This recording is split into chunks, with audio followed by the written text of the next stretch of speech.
Budget सत्र की कार्यवाही कल 11 बजे तक के लिए स्थगित कर दी गई है। राज्यपाल ने अभिभाषण में अबुआ आवास योजना, मैया सम्मान योजना की चर्चा की तो बीजेपी विधायकों ने टोका टोकी शुरू कर दी। बीजेपी विधायक सीपी सिंह ने कहा, आपसे असत्य पढ़ाया जा रहा है। वहीं सत्ता पक्ष मेज थपथपाकर राज्यपाल के अभिभाषण का स्वागत कर रहा था। बीजेपी के सदस्य भी थोड़ी टोका टोकी के बाद अपनी सीटों पर बैठ गए। तो देखिए, हंगामे के आसार भी इस बार के बजट सत्र के दौरान नेता प्रतिपक्ष ना चुनने पर सत्ता पक्ष के भी सवाल आ सकते हैं। इसके साथ साथ कई मुद्दों को लेकर के हंगामे की संभावना मानी जा रही है। अबुआ आवास योजना, मैया सम्मान योजना आदि लाभार्थी हित की योजनाओं से लाखों लाभार्थी अपने जीवन में आए बदलाव की कहानी सुना रहे हैं। इन योजनाओं से झारखंड की ग्रामीण अर्थव्यवस्था गतिशील हुई है तथा इससे व्यापक सकारात्मक बदलाव भी आया है। राज्यपाल ने सदन के सभी सदस्यों झारखंड के विकास में सकारात्मक भूमिका निभाने की अपील की और कहा कि इस बार सत्र अच्छे से चलेगा। विधानसभा और नई विधानसभा का सत्र शुरू हुआ है और सरकार का जो विवरण है वो आज बोला गया है। मुझे लगता है कि अच्छी चर्चा होगी और अच्छे फैसले भी होंगे। मैं ऐसा मानता हूं कि विपक्ष भी पूरा सहयोग करेगा और लोकतंत्रीय व्यवस्था का जो स्वरूप है उसके तहत अपना अच्छा आचरण और तौर तरीका प्रस्तुत करेंगे। बजट सत्र सर काफी अहम होता है या बजट होता है तो मुझे लगता है कि इस राज्य की स्थिति को ध्यान में रखते हुए सभी लोग जिम्मेदार हैं और सब उसी के हिसाब से अपनी बात करेंगे। सदन के बाहर पहले दिन आज मैट्रिक परीक्षा पेपर लीक, मैया सम्मान योजना की बकाया राशि, नेता प्रतिपक्ष जाति जनगणना समेत कई मुद्दों की गूंज रही। हालांकि आज सदन में सबसे पहले मंत्री और सत्ता पक्ष के विधायक ही पहुंचे। विपक्षी विधायक उनके बाद पहुंचते हुए नजर आए। हर बार सत्र में पहले दिन विपक्षी विधायकों की जो मुद्दों की धमक तख्तियों के साथ होती है वह पहले दिन नजर नहीं आई। सदन में कुछ है नहीं और राज्य में कुछ नहीं है। अनाप शनाप उलूल जुलूल बोलोगे अच्छा नहीं होगा। वो कौन होता है सदन रुकने वाला? उसका हिम्मत कैसे हो गया? जो चाहे सो बोल देते हो यार, सदन नहीं चलेगा। जागीर है क्या भाजपा का सदन? जनता ने 25 से 21 सीट पर लाने का दंड दिया है। अगर इस बार भी उसी प्रवृत्ति के आलोक में जनता की सर्वोच्च जनाकांक्षाओं के सदन को चलाने में व्यवधान उपस्थापित करेंगे तो 11 से 21 से शायद 11 पहुंच जाएंगे। जी, बहुत सारे विषय हैं जिनको सोचकर आए हैं, जो राज्य स्तरीय हैं, कोयलांचल स्तरीय हैं, जिला स्तरीय हैं और जैसे ही हमें अवसर मिलेगा उन विषयों पर वार्तालाप होगी, उन विषयों पर चर्चा होगी और उन समस्याओं का निदान करने के लिए सरकार पर प्रेशर बनेगा। मुद्दा है पेपर लीक से लेके सब जितना ही आश्वासन दिया है एको भी समय पर काम नहीं हो रहा है। सारा प्रदेश में काम ठप पड़ा हुआ तो हम लोग सब मिल के है, एकता है, करेंगे हम। प्रतिपक्ष सर अभी तक अरे हो जाएगा, उसमें क्या चिंता। क्या हो रहा है? सत्ता पक्ष का कहना है कि विपक्ष लगातार कमजोर हो रही है सदन। तो उन लोगों को तो खुशी मनानी चाहिए। हम सभी पक्ष और विपक्ष दोनों की मंशा होनी चाहिए, नियत होनी चाहिए कि सदन चले। वाद विवाद हो, विपक्ष घेरे सरकार को, वो सब चलता रहेगा, लेकिन बाधित नहीं होना चाहिए सदन को। जो भी विपक्ष के साथी आएंगे उनको जो है निश्चित तौर पर जो सरकार के तरफ से है उसको मुस्तैदी के साथ जो है जवाब मिलेगा। कि जितने भी राज्य हित में समस्याएं हैं उन समस्याओं को यहाँ पर पुरजोर तरीके से रखने के लिए और सबसे बड़ा मुद्दा जो आप देख रहे हैं कि हम लोगों ने ना कभी देखा था ना सुना था, जो मैट्रिक की परीक्षा में पेपर लीक होता है तो आप समझिए कि छात्रों के साथ कितना बड़ा खिलवाड़ है। तो ये सरकार आखिर कहाँ सोई हुई है? आज इस प्रकार भ्रष्टाचार चढ़ के बोल रहा है। झारखंड कांग्रेस के प्रभारी के राजू पिछले 5 दिनों से झारखंड के प्रवास पर हैं। के राजू अलग अलग दिन अलग अलग संगठन और पार्टी के कार्यकर्ताओं के साथ बैठक कर रहे हैं। कांग्रेस के प्रभारी के राजू आज हजारीबाग में उत्तरी छोटा नागपुर के जिले के अध्यक्ष और प्रभारी के साथ बैठक करेंगे। इस बैठक में कई मसलों पर बातचीत होगी। और इस बीच देखिए खूंटी से बड़ी खबर है, जहां 5 नाबालिग के साथ दुष्कर्म का मामला सामने आया है। 18 किशोर पर दुष्कर्म का यह आरोप लगा है। शादी समारोह में शामिल होने ये गई हुई थी, जहां से आरोपी युवकों ने पीड़िता का पीछा करते हुए सुनसान जगहों पर ले जाकर सामूहिक रूप से दुष्कर्म की घटना को अंजाम दिया। घटना के बाद पीड़िता घर पहुंचकर अपने परिजनों को इस पूरी घटना की जानकारी दी है, जिसके बाद मामला थाना पहुंचा और आरोपी के खिलाफ मामला दर्ज कराई गई है, जिसके आधार पर पुलिस ने सभी 18 युवकों को हिरासत में लेकर आगे की कार्रवाई में जुट गई है। थाना क्षेत्र में कल सूचना मिली थी कि 5 बच्चियों के साथ छेड़खानी और दुष्कर्म की घटना जो है वो एक गांव में हुई है। और इस सूचना के सत्यापन में थाना प्रभारी और अन्य वरीय पदाधिकारी जो है वो निकले हुए थे, जिसमें कि 5 बच्चियों के साथ छेड़खानी और दुष्कर्म की घटना हुई है। और इसमें टोटल 18 लोगों के इन्वॉल्वमेंट की बात आई थी। ये सभी लोग एक शादी के कार्यक्रम में गए थे, लड़के भी और लड़कियाँ भी, और कई लोग एक दूसरे को जानते भी थे। और इसमें सभी 18 जो लोग हैं उनको अभी एप्रीहेंड कर लिया गया है। उसमें सभी के नाबालिग होने की बात बताई जा रही है, जिसका हम लोग भी सत्यापन कर रहे हैं। और शैलेश हमारे साथ न्यूज़ 18 संवाददाता जुड़े हुए हैं। शैलेश, 5 नाबालिग लड़कियां, 18 आरोपी जिन्होंने इस घटना को अंजाम दिया, क्या कार्रवाई इस मामले में, कौन है ये लोग? जी, मैं आपको बता दूं कि ये रनिया थाना क्षेत्र के निश्चितपुर गांव का मामला है। और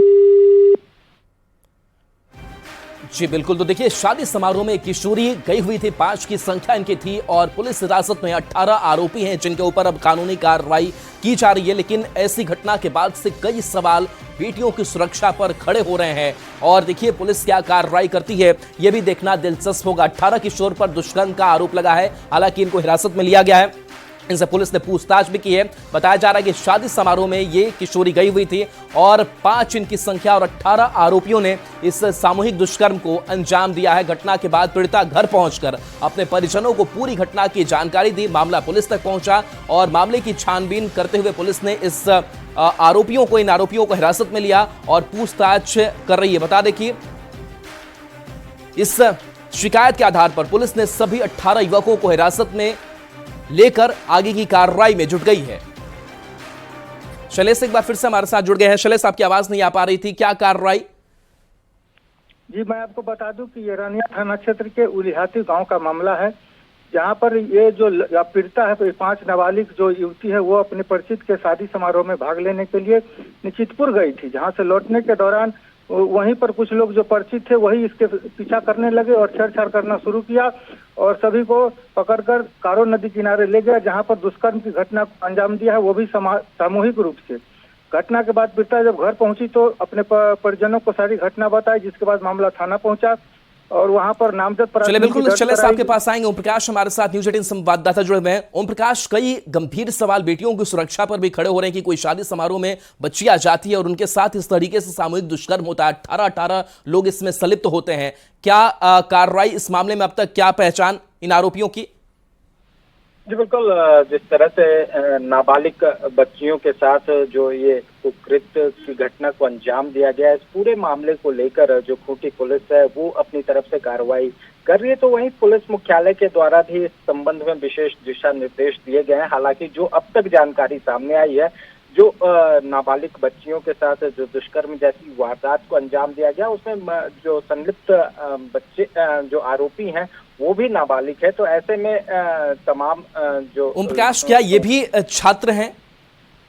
जी बिल्कुल, जो अभी तक सूचना आ रही है, ज्यादातर जो आरोपी हैं वो भी छात्र हैं और कहीं ना कहीं इस पूरे मामले को लेकर जो अभी तक पहचान हो पाई है, तमाम जो आरोपी हैं वो नाबालिग हैं। तो ऐसे में सीधा सवाल उठता है कि खास तौर से जो बच्चे हैं उन्हें भी इस पूरे मामले से अवगत कराया जाए, अपराध के बोध का ज्ञान कराया जाए। इन तमाम चीजों को लेकर भी जो दिशा निर्देश है वो दिए गए हैं और खास तौर से अब तमाम आरोपियों को जो है वो डिटेन करने की बात जो है वो कही जा रही है ताकि सभी जो आरोपी हैं वो जल्द से जल्द उन्हें डिटेन किया जा सके और उन्हें बाल सुधार गृह जो है वो भेजा जाए। हालांकि इस मामले में ये भी तफ्तीश की जा रही है, इस मामले में कोई बालिग आरोपी तो नहीं है, ऐसे में अगर उसकी भी पहचान सामने आती है तो उसे भी गिरफ्तार किया जाएगा। ओम प्रकाश बने रहिए, शैलेश भी हमारे साथ जुड़े हुए हैं। शैलेश, क्या ये जो छात्र हैं ये भी नाबालिग बताए जा रहे हैं, क्या इनकी कोई जान पहचान पहले से थी जिस बात का आप जिक्र कर रहे थे? जी जी एकदम बिल्कुल, ये दौर सभी जो हैं परिचित हैं एक दूसरे के और यही कारण रहा कि घटना को इस तरह से सबको बुलाकर ले जाया गया और वहां पर छेड़छाड़ करते हुए रास्ते में जो गया उसके बाद ये घटना को अंजाम दिया गया है। तो क्या ये भी शादी समारोह में शामिल होने के लिए आए थे या फिर कहां से आए? जी अपने गांव इनका जो पीड़िता है वो निश्चितपुर की है और घटना जो युवक है वो उलिहातू गांव के हैं। ये सभी जो पीड़िता है वो गई थी अपने शादी समारोह में भाग लेने के लिए और वहां से लौटने के दौरान ये घटना घटी है। जी उसके बाद सभी आरोपी को थाना लेकर हिरासत में पूछताछ की जा रही है। अब आगे की कार्रवाई पुलिस कर रही है कि जुट गए हैं, देखिए आगे क्या होता है। जी ओम प्रकाश, पुलिस मुख्यालय के तौर पर अगर बात करें, उच्च अधिकारियों की बात करें तो वहां से क्या एक्शन लिया जा रहा है इस मामले में? जी फिलहाल इस मामले में जो भी आरोपी हैं, जो अब तक चीजें सामने आई हैं कि जो भी नाबालिग आरोपी हैं उन तमाम लोगों को डिटेन किया जाए और उन्हें इस पूरे मामले का स्पीडी ट्रायल भी कराया जाए। मामला जो है वो पोक्सो एक्ट के तहत वो दर्ज भी हो रहा है। हालांकि इस पूरे मामले में अनुसंधान जो है वो तेज की गई है और खासतौर से अगर बात की जाए तो ये जानकारी भी निकालने की कोशिश की जा रही है कि इन आरोपियों में कोई बालिग तो नहीं है। इन तमाम चीजों को क्लियरिफाई करने के भी दिशा निर्देश जो है वो मुख्यालय के स्तर से दिए गए हैं कि अगर कोई बालिग है तो उसके खिलाफ जो है वो सख्त कार्रवाई की जाए। जी शैलेश, आपके पास आते हैं, क्या वो जगह थी जहां पर इस घटना को अंजाम दिया गया? कहां से इन बच्चियों को ले जाया गया, इसके बारे में क्या पूरी जानकारी है?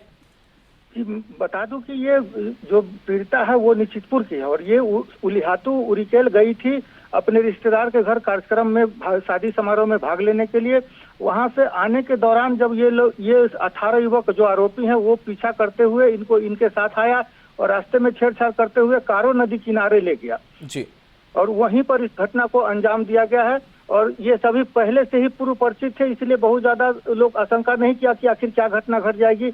और जब घटना घट गई तब सभी के परिजन एकजुट हुए और थाने पहुंचे। और चलिए बिल्कुल शैलेश, पुलिस कार्रवाई पर नजर बना करके रखिए, अपडेट आगे भी लेंगे। ओम प्रकाश, आपका भी बहुत बहुत शुक्रिया। और देखिए इस पूरे मसले पर यह मामला काफी गंभीर है। हमने जो एसपी हैं उनसे भी बातचीत करने की कोशिश की लेकिन फोन उनका नहीं रिसीव हो पाया, बातचीत नहीं हो पाई है, लेकिन हम लगातार उनसे कनेक्ट करने की कोशिश कर रहे हैं और इस पूरे मामले पर आप तक अपडेट पहुंचाएंगे। बड़ी खबर हजारीबाग से है जहां चौपारण थाना क्षेत्र में भीषण सड़क हादसा हो गया है। सड़क किनारे खड़े ट्रक से बस टकरा गई, 30 यात्री घायल हो गए हैं, 2 की हालत गंभीर बताई जा रही है। तस्वीरें आपको दिखा रहे हैं, कोलकाता से महाकुंभ ये सभी यात्री जा रहे थे, घायलों का अस्पताल में इलाज जारी है।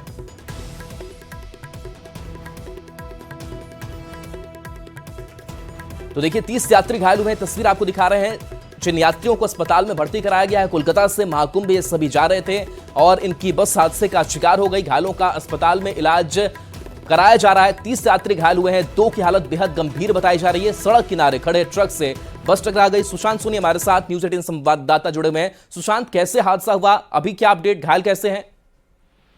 देखिए आपको बता दें कि जिस तरीके से महाकुंभ स्नान के लिए कोलकाता से सभी तीर्थ यात्री महाकुंभ के लिए जा रहे थे, इसी दौरान जो है चौपारण थाना क्षेत्र के सियरकोनी के पास यह घटना घटती है। बताया जाता है कि जो बस वाहन है उनकी स्पीड अधिक थी और स्पीड होने की वजह से एक बगल में जो खड़ी है एक ट्रक वाहन में टक्कर होती है और उसके बाद से जो है लगभग 30 यात्री घायल हो जाते हैं। हालांकि स्थानीय लोगों की तत्परता से उन्हें स्थानीय एक सरकारी अस्पताल में इलाज कराया गया है, जहां सभी का इलाज किया जा रहा है। अभी के हालात की बात करें तो वो सामान्य है, लेकिन 2 की जो हालात गंभीर थी उन्हें रेफर कर दिया गया है।